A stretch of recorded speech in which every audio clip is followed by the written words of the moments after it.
To make her maiden statement to the House, I call on Nancy Lowe. Mr. Speaker, congratulations to you, and I thank you for your contribution and your leadership as our Speaker. I stand here before you today with a deep sense of honour and responsibility as your newly elected Member of Parliament for New Zealand. Serving our great nation is both a privilege and a solemn duty, and I am committed to making a positive impact during my tenure. Being part of the national-led government under the leadership of the Right Honourable Christopher Luxon is very significant to me. I am grateful for the trust that voters have placed in our team, and I'm dedicated to delivering real changes in New Zealand to bring our country back on track. While it is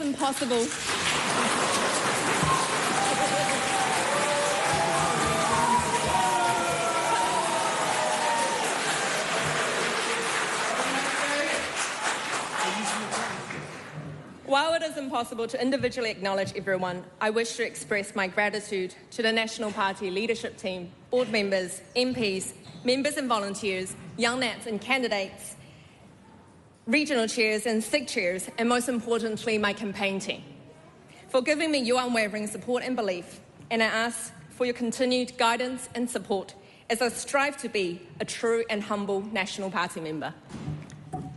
I am also deeply thankful to those people who took the time to engage in meaningful conversations with me during the campaign.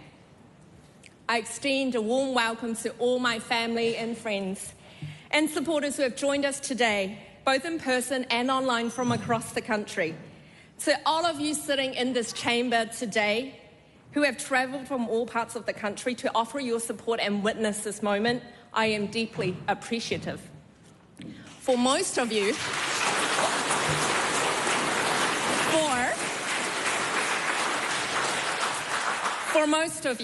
this marks your very first visit to your Parliament, and I emphasise the word your Parliament, because discussions in this chamber shape decisions, and these decisions will have a direct impact on your lives. So thank you for voting in our democracy, and I thank you for entrusting me to represent you in your Parliament. I want to say a big thank you to all my schools, teachers, principals who have played a vital role in shaping the person I am today. From Aberdale Primary to Pucker Intermediate, Maclean's College, University of Auckland, and finally, Harvard University. I have been privileged to receive an education that has instilled in me the values of authenticity and compassion. Finally, I take this opportunity to say sincerely say thank you, 谢谢你们, to all Chinese Kiwis in New Zealand. 感谢每一位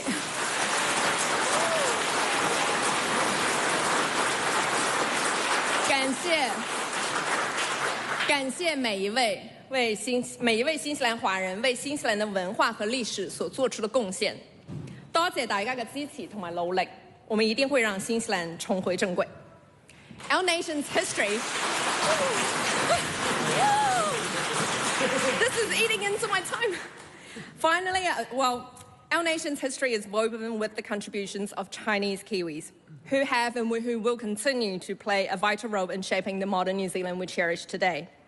From the Otago Gold Rush days to when Chinese miners ventured into New Zealand in pursuit of opportunities, to early Chinese migrants contributing to various sectors of our economy, such as vegetable growers, dairy product exporters, to Chinese entrepreneurs who have established small, medium and large businesses that drive innovation and create jobs, to bilateral traders, international students, skilled migrants, investors, families and children. The list goes on, and the impact of Chinese Kiwis extends far beyond our numbers. The presence of Chinese Kiwis fosters cross-cultural exchanges, opening minds and broadening horizons for all New Zealanders. The hard work and determination of Chinese Kiwis have contributed to our economy and made New Zealand a more prosperous and a dynamic nation.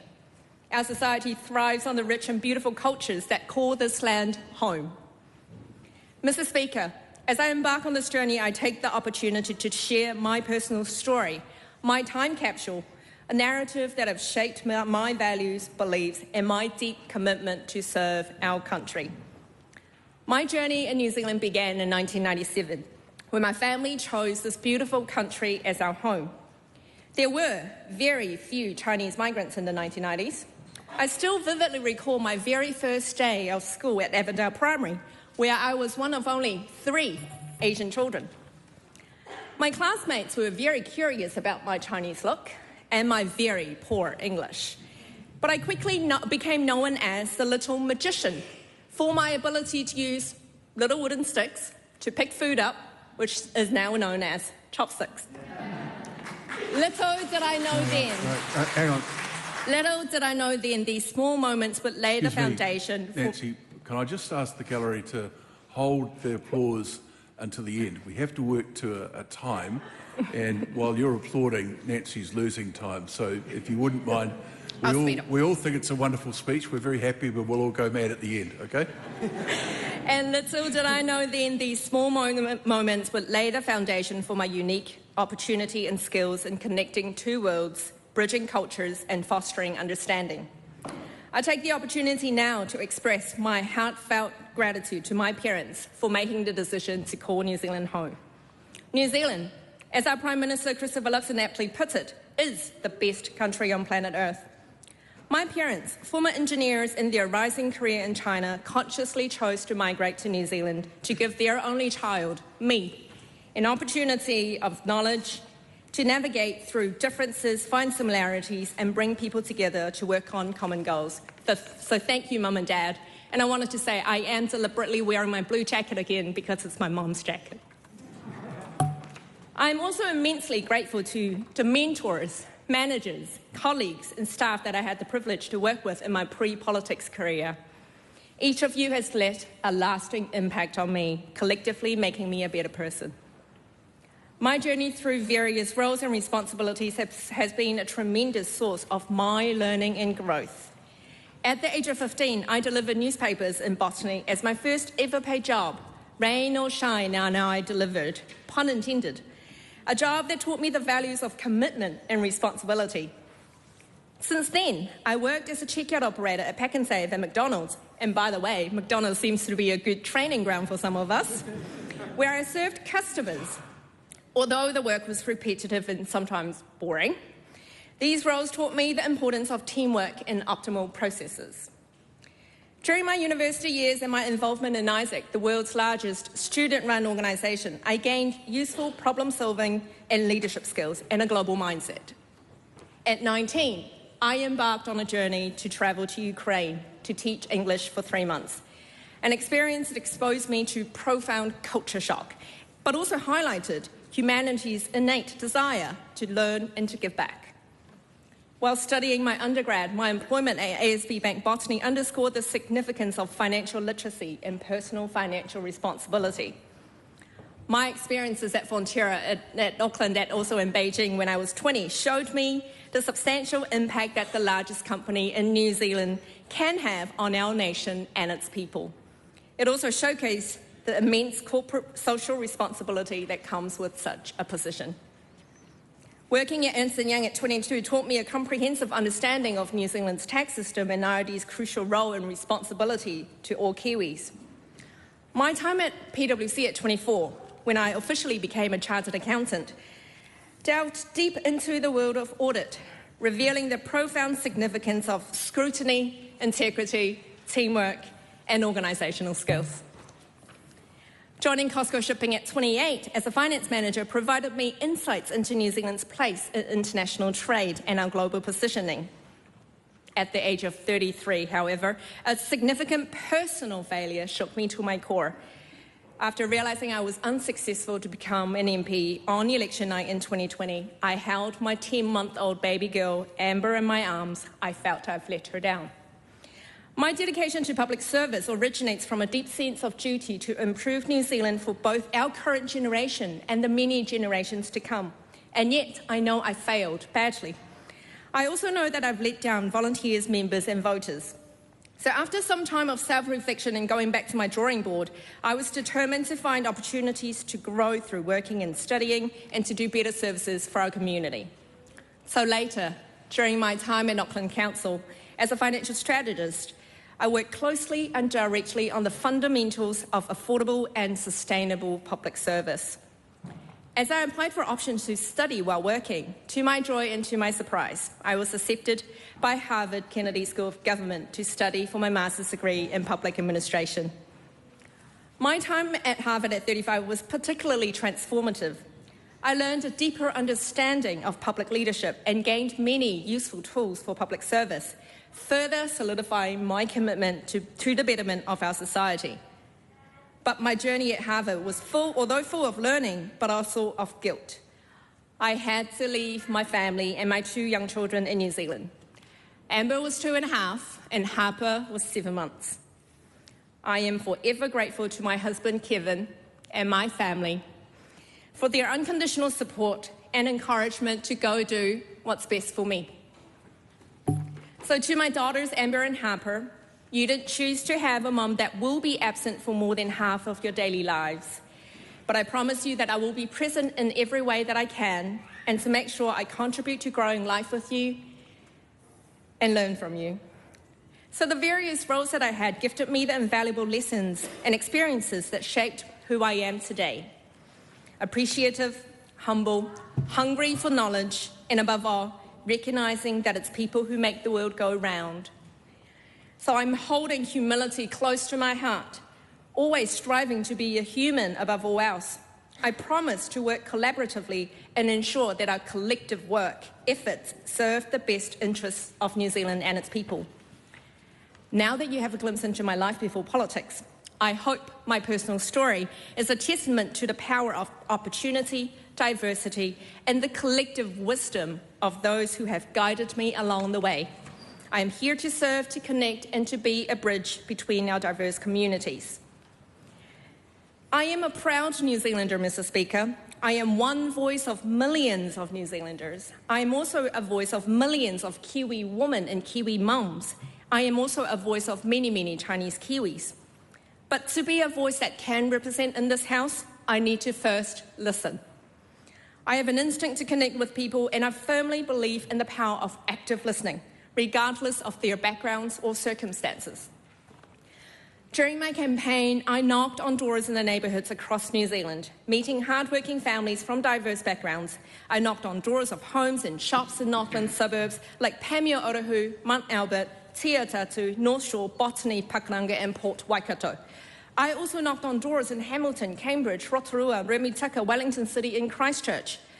I met everyday New Zealanders, and I strongly believe that it is our responsibility altogether to listen to their needs and understand their hopes for New Zealand. Our Parliament should reflect the rich tapestry of a society, and I'm deeply committed to be advocating for those who differ from me, ensuring that their voices are not just heard, but that their rights are protected and their future is improved. So I promise the debates I will have in this House are not just about today, but also about shaping tomorrow for all of us and for our future generations. I am eager to work collaboratively with my fellow MPs across party lines to turn these passions into actionable policies that will benefit every New Zealander. Mr. Speaker, I'm deeply passionate about 3 areas that I believe are crucial for the well-being and future prosperity of our nation. First and foremost, I need to emphasise the paramount importance of our economy and finances. Our economic stability forms the very foundation and backbone of the quality of daily lives. It is not merely numbers on spreadsheets, but it is the lifeline that sustains our communities, ensures access to healthcare, education, infrastructure, and ultimately shapes the future of our country. So I am determined to champion financial responsibility and accountability, drawing on my background in financial and auditing experiences and making sure that our economic policies benefit every New Zealander. My second passion is to enhance the quality and education of our tamariki, because my personal journey has shown me the transformative power of strong educational foundation. I firmly believe that the access to consistent and high-quality education is key to unlocking life-changing opportunities. So as a result, I am dedicated to ensuring every New Zealand child receives a strong educational foundation that empowers them to compete effectively in the modern world. Lastly, I want to underscore the importance of upholding and enhancing New Zealand's reputation on the global stage. Our nation is renowned for its natural beauty, sustainability efforts, and the incredible energy, intelligence, and creativity of our people. Despite our small population and geographical distance, we stand tall as pioneers, explorers, and market leaders. Our size and unique geography should not be seen as limitations, but rather as opportunities to think outside the box. So let us grow our ambition and ask for more for our future. In closing, I am profoundly grateful for the opportunities and support that have led me to this moment. But this is just the beginning. To all my parliamentary colleagues and parliamentary staff who make this big building work, I look forward to working with you to make our parliament better. Together, let us shape a better New Zealand, a place where individual can thrive, diversity is celebrated, and unity prevails. Together we can build a brighter future for our nation, where economic prosperity, quality education, and our unique identity as New Zealanders are celebrated and safeguarded. In the words of the Māori proverb, e aha te mea nui o te aoa, maku e ki atu, he tangata, he tangata, he tangata. What is the most important thing in the world? It is people, it is people, it is people. 世间最重要的是人，是人，是人。When I give my valedictory speech in many years' time, I aspire to be remembered not as an idealised figure, but as a decent human who worked tirelessly to deliver a better New Zealand for all its people. So thank you, Mr. Speaker, and thank you to the people of New Zealand for entrusting me with this important responsibility. And so now, let's get our country back on track.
I can probably hear you. Come on.